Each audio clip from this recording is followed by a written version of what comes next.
사랑하는 초등부 친구들 환영하고 반갑습니다. 이 거룩한 주일에 오늘 우리가 하나님께 찬양과 영광과 감사를 올려드리고 또 말씀을 통해 변화받고 결단하는 우리 모든 친구들 되기를 주님의 이름으로 축복합니다. 오늘 말씀 보겠습니다. 마태복음 2장 1절에서 12절인데요. 본문이 길어서 7절부터 같이 읽겠어요. 7절입니다. 이에 헤롯이 가만히 박사들을 불러 별이 나타난 때를 자세히 묻고 베들레헴으로 보내면 이르되 가서 아기에 대하여 자세히 알아보고 찾거든 내게 구하여 나도 가서 그에게 경배하게 하라. 박사들의 왕의 말을 듣고 갈새 동방에서 보던 그 별이 문득 앞서 인도하여 가다가 아기 있는 곳 위에 머물러 서 있는지라. 그들이 별을 보고 매우 크게 기뻐하더라. 집에 들어가 아기와 그의 어머니 마리아가 함께 있는 것을 보고 엎드려 아기께 경배하고 보배 합을 열어 황금과 유황과 모략을 예물로 드리니라. 그들은 꿈에 헤롯에게로 돌아가지 말라 지시하심을 받아 다른 길로 고국에 돌아가니라. 아멘. 오늘 말씀 제목 뭐예요? 동방으로부터 누가 이르렀다고? 박사들이 이르렀다는 거예요. 우리가 이제 지지난주부터 예수님에 대해서, 예수님의 탄생에 대해서 말씀을 전해드리고 있는데, 예수님이 이 땅에 어떻게 오셨는지, 우리가 예수님이 이 땅에 오신 성탄절에 전심으로 축하해야 되는지 배우고 있어요. 예수님 어떻게 오셨어요? 거룩한 성령의 역사로 태어나셨기 때문에 뭐가 없어요? 죄가 없으시기 때문에 십자가에서 우리의 죄 문제를 해결하실 수 있다라고 말씀드렸고, 예수님이 하나님의 이 땅에 보내신 증거 뭐예요? 임마누엘, 하나님이 우리와 함께 하신다는 완전한 은혜의 증거라고 말씀을 드렸습니다. 그리고 지난주에는 무슨 말씀을 드렸냐면, 예수님이 이 땅에 오실 때 아버지 요셉의, 의로운 아버지 요셉의 헌신이 있어요. 처녀가 임신했는데 믿어지지 않지만 하나님의 말씀을 듣고 어떻게 해요? 마리아를 이렇게 품는 거예요. 마리아와 헤어지지 않고, 예수님의 어머니도 처녀로서 아이를 베는 것이 위험할 수 있지만 믿음으로 받아들였어. 그러나 중요한 게 뭐예요? 아무리 마리아가 믿음이 있어도 성모가 될 수 없어요. 하나님과 우리를 연계하는 중개자가 절대 될 수 없어요. 중보자는 단 한 분 누구요? 예수 그리스도밖에 될 수 없다는 것을 우리가 기억해야 되고요. 성부 하나님께서 예수님 보내실 때 그냥 하늘에서 뚝 떨어뜨린 거예요? 아니에요. 역사를 통해서 가이사 아구스도의 인구조사를 통해서 예수님을 베들레헴에서 태어나게 하시고, 그러나 더 중요한 것은 여관방에 못 들어갈 정도로 예수님은 겸손하게 이 땅에 오셨다. 말 밥그릇에 태어나셨다. 그러나 하나님 나라의 최고의 가치관 겸손으로 하나님 나라를 세워하셨다는 것을 기억하고, 우리도 그렇게 겸손으로 낮아짐으로 하나님 나라를 세워가는 여러분 다 되시길 주님의 이름으로 축복합니다. 오늘 말씀은 뭐예요? 오늘 말씀은 예수님께서 이렇게 오셨는데 뭐냐면, 자, 먼저 알아야 될 것이 있다는 거예요. 먼저 알아야 될 것. 배경을 좀 알아야 돼. 그게 첫 번째 뭐냐면, 헤롯 왕과 그의 가문 집안을 알아야 돼. 예수님이 헤롯 왕 때 오잖아요. 그런데 이 가문이 어땠냐면요, 헤롯은요, 여러분 사실은 이스라엘 사람, 유대인이 아니에요. 정통 야곱과 에서가 있잖아요. 에서 그 형 에돔 사람이에요. 에돔 사람. 그래서 늘 열등감이 있어서 유대인에게 잘 보이려고 하고 욕심이 너무 많아서 로마 거기에 정부에 잘 보여서 왕이 된 사람이에요. 그래서 막 그 왕권을 지키려고 막 노심초사하고 악한 사람이에요. 그래서 아들들을 보면요, 다 야고보 사도 잡아 죽이고 예수님을 막 핍박하고 제자들을 핍박한 사람들, 이런 가문이. 이게 왜 중요하냐면, 예수님이 막 좋을 때 온 게 아니에요. 이런 악한 왕, 막 로마 정부에 막 빌붙어갖고 그런 왕 때 왔다는 것을 우리가 기억을 해야 돼요. 예수님 때 배경이 이랬어요. 그리고 두 번째, 우리는 오늘 성경에서 베들레헴에 대한 예언과 메시아에 대한 구약 예언이 있었다는 것을 알아야 돼요. 그래야 동방 박사들의 행동이 이해가 되거든요.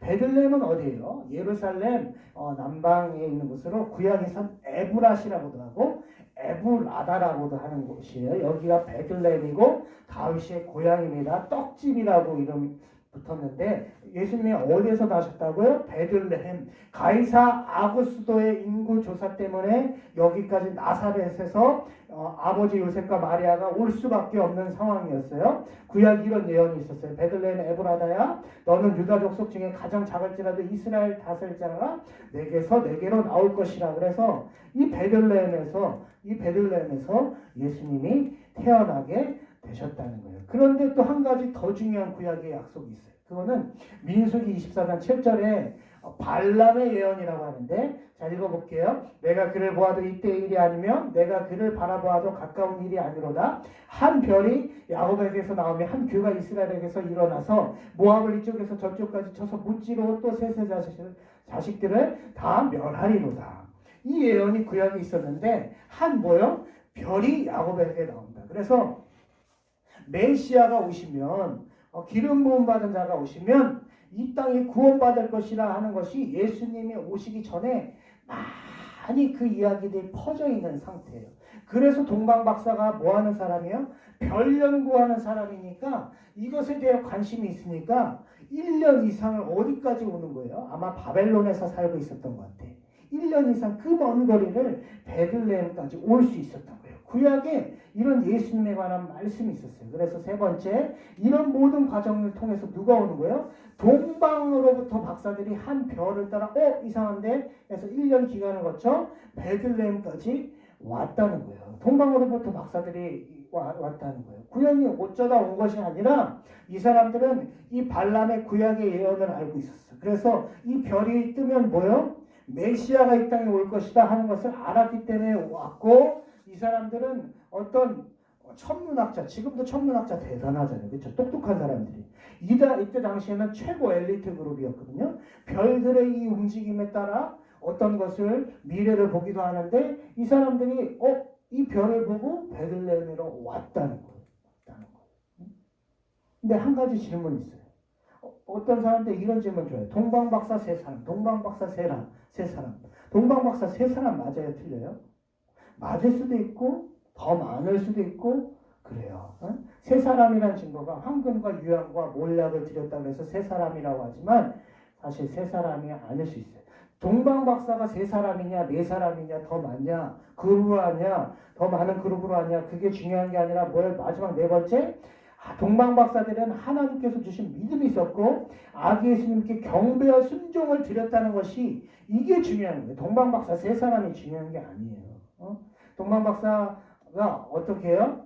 이제 일단은 어디로 가는 거예요? 유대인의 예루살렘으로 가서 유대인으로 왕으로 나신 이가 어디 계시냐? 그 별을 따라왔잖아요. 그 메시아 그 별을 따라와서 그의 별을 보고 그에게 경배하러 하는데 헤롯 왕과 예루살렘이 듣고 소동해요. 왜냐하면 왕이 헤롯인데 또 왕을 찾으러 왔다니까요. 근데 그래서 헤롯 왕이 물어봅니다. 대제사장과 서기관들을 모아 그리스도가 구약이 어디서 나겠느냐 하니까 뭐예요? 성경이 어디라고 그래요? 아까 미가 선지자가 유대 베들레헴 땅입니다. 이렇게 기록되어 있습니다 하는데 이 사람들은요, 잠깐만, 믿어요 안 믿어요? 이 말씀 믿어요 안 믿어요?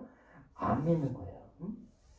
말씀은 알지만 믿지를 않는 거예요. 그런데 오히려 바벨론 그 먼 데서 온 동방박사는 이 별을 찾아서 믿음으로 찾아서 왔어요. 그래서 헤롯이 이제 박사들을 부릅니다. 그래서 이 아이를 예수님을 잡아 죽이려고 너희들 아기 찾으면 나도 알려줘. 나도 가서 그에게 경배하려고 하니까 속이는 거죠. 그리고 보냈어요. 동방박사들이 보내서 결국은 그 별을 찾아가다가 한 집에 머물러 있는 것을 봤어요. 그래서 그 집에 들어가니까 누가 있어요? 아기 예수님께서 구유에 있는 거예요. 그래서 황금은요 왕권을 상징하고 유향은 그때 당시에 예배 드릴 때 필요했던 거. 모략도 굉장히 중요한 예물을 드렸어요. 동방박사가 드리고 꿈에 뭐예요? 헤롯에게로 돌아가지 말라. 하나님이 가르쳐 주시는 거예요. 헤롯이 아기 예수님을 잡아 죽이려고 했기 때문에. 그래서 다른 길로 거국에 돌아가는 동방박사의 믿음이 있었다는 것을 알 수 있어요. 사랑하는 여러분, 이처럼 오늘 말씀은 뭐예요? 예수님이 좋을 때 오신 게 아니라 어려울 때 오셔서 낮아지심으로 이 헤롯 왕 때 오셔서 하나님의 나라를 이루어 가셨고 동방으로부터 온 그 박사도 믿음과 경배와 순종을 예수님께 했다는 것을 기억하고 여러분도 이 성탄절이 가까울 때 예수님께 경배와 순종을 드리는 여러분 다 되시길 주님의 이름으로 축복합니다. 기도하겠습니다. 하나님 아버지, 우리 아이들도 동방박사들처럼 믿음과 경배와 순종할 수 있도록 축복하여 주시옵소서. 감사드리며 예수님의 이름으로 기도합니다. 아멘. 우리 친구들 꼭 동방박사 같은 믿음으로 경배와 순종을 올려드리길 주님의 이름으로 축복합니다. 건강하고요. 다음 주에 만나요. 안녕.